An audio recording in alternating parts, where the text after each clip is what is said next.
அந்த காலகட்டத்தில் பார்த்தீங்கன்னா ரஜினியுடைய ஒவ்வொரு படம் ரிலீஸ் ஆகும்போதும் அது வந்து ஒரு மிகப்பெரிய பரபரப்பாக இருக்கும். இன்றைக்கி தான் சோஷியல் மீடியா, அந்த ட்ரெண்டிங், இன்ஃப்ளூயன்சர் என்னென்னமோ வார்த்தைகள்லாம் சொல்கிறேன். அன்றைக்கெல்லாம் அப்படி கிடையாது.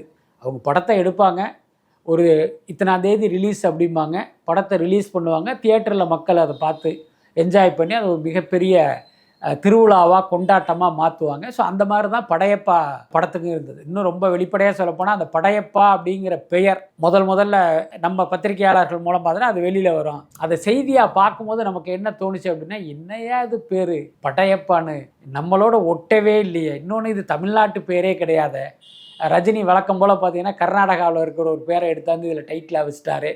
இப்படியெல்லாம் நிறைய கருத்துக்கள் இருந்தது. நம்மளும் அது குறித்தெல்லாம் நிறைய எழுதியிருக்கோம். நியோமேட்டின் ஹேர் க்ரோத் லோஷன். இது சாதாரணமான ஹேர் ஆயிலை விட பல மடங்கு வேகமா ஊடுருவி முடி கொட்டுறது, அடர்த்தியின்மை, சிறுவயது வழுக்கை போன்ற பிரச்சனைகளை தடுத்து முடி அடர்த்தியா வளர உதவுது.